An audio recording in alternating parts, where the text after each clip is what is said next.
Hello class 10th। आज हम chapter number 3 pair of linear equation in two variables के बारे में पढ़ेंगे। लास्ट पार्ट में मैंने आपको बताया था कि किसी भी पेयर ऑफ लीनियर इक्वेशन को सोल्व करने के दो मेथड होते हैं, एक होता है ग्राफिकल मेथड और एक होता है एल्जेब्रिक मेथड। ग्राफिकल मेथड में हमने एक्सरसाइज 3.2 पढ़ी थी कि किस तरह से किसी भी पेयर ऑफ लीनियर इक्वेशन का ग्राफ आ सकता है। ग्राफ हमेशा स्ट्रेट लाइन होगा और वो स्ट्रेट लाइन आपस में इंटरसेक्ट भी कर सकती है एक पॉइंट पर, या फिर वो दोनों आपस में पैरेलल भी हो सकती है, नो इंटरसेक्शन, और या फिर वो एक दूसरे के साथ कोइंसाइड भी कर सकती है। ये हमने लास्ट वीडियो में पढ़ा था। आज सेकंड मेथड जो है वो है एल्जेब्रिक मेथड, जिसके अंदर भी तीन टाइप्स होती है। एल्जेब्रिक मेथड में सबसे पहली जो टाइप है वो है सब्स्टिट्यूशन मेथड, उसके बाद आपका आएगा एलिमिनेशन मेथड और फिर आएगा लास्ट आपका क्रॉस मल्टीप्लिकेशन मेथड। तो आज हम पढ़ेंगे सब्स्टिट्यूशन मेथड के लिए, ठीक है। जैसा कि नाम से ही पता लग रहा है, सब्स्टिट्यूट मतलब कि किसी एक वेरिएबल की जगह पर दूसरे वेरिएबल को रखना और वहां से सॉल्यूशन निकालना, ठीक है। तो सब्स्टिट्यूशन मेथड में सबसे पहले हम करते हैं example number 7।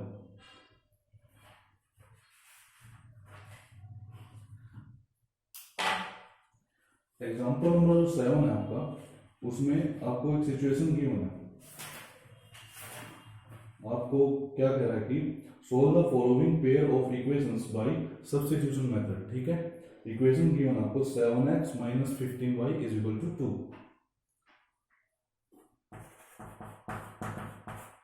7x minus 15y is equal to 2 और एक और इक्वेशन गिवन है, वो है x plus 2y is equal to 3।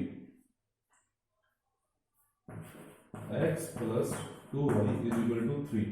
तो इन दो इक्वेशंस को आपने सब्स्टिट्यूशन मेथड से सोल्व करना है। कैसे करेंगे देखो, हम क्या करेंगे, किसी भी एक इक्वेशन से एक वेरिएबल की वैल्यू निकालेंगे और वो वैल्यू को हम दूसरी इक्वेशन में रख देंगे। देखो सपोज करो हम इक्वेशन 1 को यूज कर रहे हैं, फ्रॉम इक्वेशन 1, ठीक है।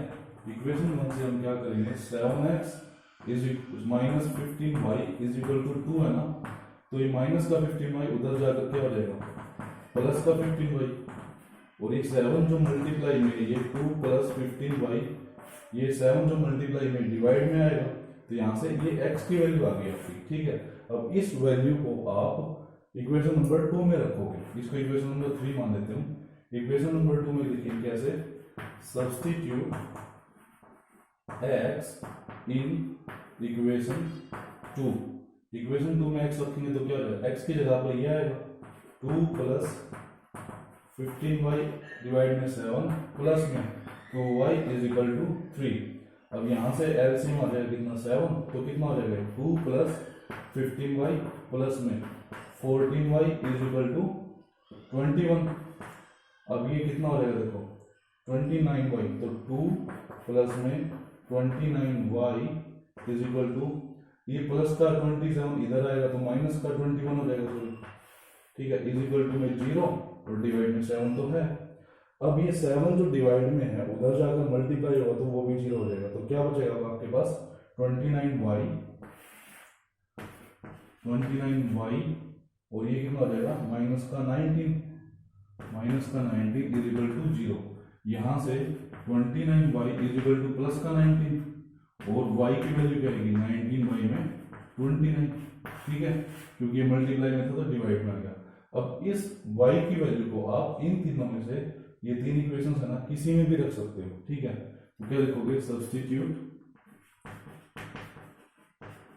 y इन इक्वेशन, किसी में भी रखो, सेकंड में रख लेते हैं, ठीक है। तो इक्वेशन सेकंड में जब y रखेंगे तो क्या हो जाएगा x प्लस में 2 इंटू 19/29, ठीक है, इज इक्वल टू 3।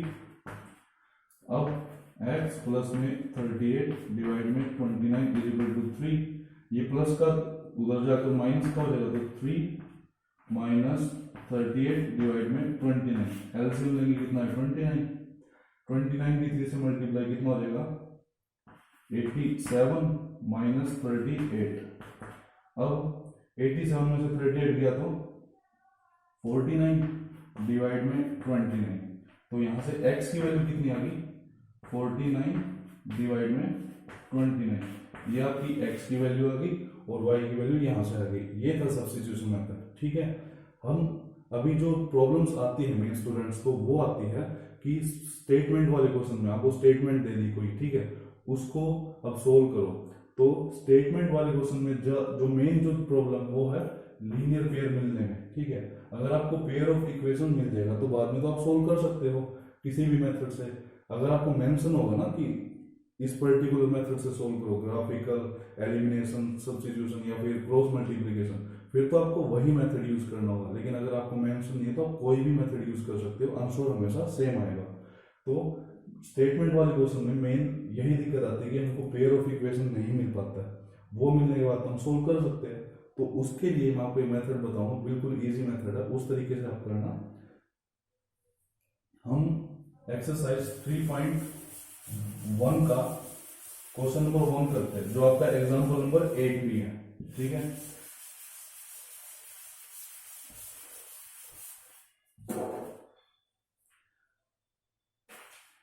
जो क्वेश्चन नंबर फर्स्ट है उसमें क्या है, आफ्ताब टेल्स हिज डॉटर, कोई आफ्ताब है वो अपनी डॉटर को बोलता है कि 7 years ago I was 7 times as old as you were then.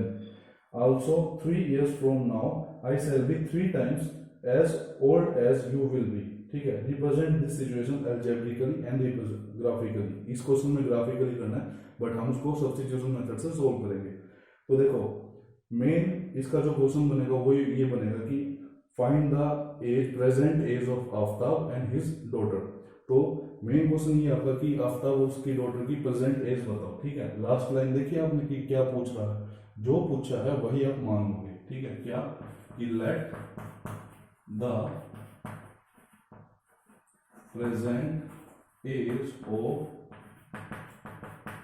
Aftab is equal to X year, और let the present age of daughter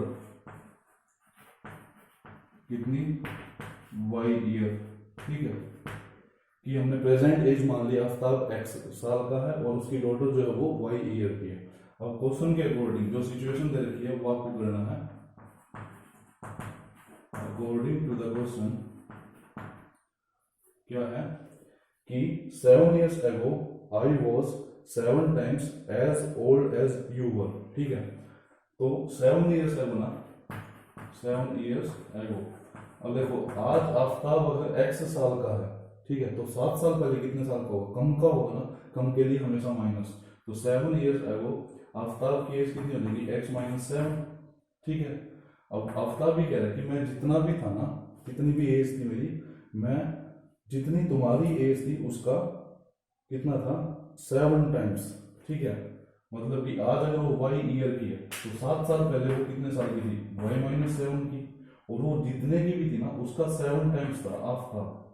जो क्वेश्चन में था वही लिखा हमने कि आफ्ताब कह रहे हैं कि आज से 7 साल पहले, आज अगर x साल का तो 7 साल पहले x - 7, तो आज से 7 साल पहले मेरी एज जितनी भी थी, तुम्हारी एज जितनी भी थी ना 7 साल पहले, यानी कि y - 7, उसका 7 टाइम्स था। मैं इसको अभी सोल्व करेंगे तो कितना हो जाएगा, x - 7 is equal to 7 - 14, multiply कर दिया तो x, ये प्लस का 7y इधर तो माइनस का 7y, और ये माइनस का 7 उधर जाकर प्लस का 7, तो आ जाएगा -42, इक्वेशन नंबर 1। ठीक है, उसके बाद नेक्स्ट केस में क्या कहा उसने कि आज से 3 साल बाद, 3 years from now I shall be 3 times as old as you will be, कि आज तुम जितने भी साल की हो उससे 3 साल बाद, तो क्या लिखोगे, 3 years from now, 3 साल, आज से 3 साल बाद। आफ्ताब अगर आज x साल का है तो 3 साल बाद ज्यादा हो जाएगा, ज्यादा के लिए हमेशा प्लस। तो आफ्ताब कह रहे कि तुम जितने भी साल की हो जाओगे, मतलब कि आज अगर y साल की है तो वो y + 3 की हो जाएगी, तो तुम जितने भी हो जाओगे ना उसका मैं 3 टाइम्स लूंगा। ठीक है, मीन्स इसका 3 टाइम्स आफ्ताब की एज के इक्वल है। इसको भी सोल्व करेंगे तो क्या आएगा, x + 3 is equal to 3y + 9। तो यहां से क्या होगा, देखो x, ये प्लस का 3y इधर आएगा तो माइनस का 3y इज इक्वल टू ये प्लस का 3 उधर गया तो माइनस का 3, 9 माइनस 3 कितना 6। ये आपकी आ गई इक्वेशन नंबर 2। अब दो इक्वेशन आपके पास आ चुकी, equation number 1 and equation number 2। इसको आपने सब्स्टिट्यूशन मेथड से सॉल्व करना है। तो मेन हमने क्या सीखा कि किसी भी स्टेटमेंट वाले क्वेश्चन को पहले उसकी पेयर ऑफ लीनियर इक्वेशन कैसे बनाए, उसके बाद उसको सोल्व करना होता है। तो ये था आपका सब्स्टिट्यूशन मेथड। अब आपको करना क्या, एक्सरसाइज 3.3 ट्राई करनी है सभी क्वेश्चंस, और अगर आपको कोई भी क्वेश्चन में डाउट है तो आप पूछ सकते हो। जिनके पास बुक नहीं है, मैं वीडियो के डिस्क्रिप्शन में लिंक डाल दूंगा एक्सरसाइज 3.3 का, वहां से आप देख के एक्सरसाइज कर सकते हो। Okay, thank you.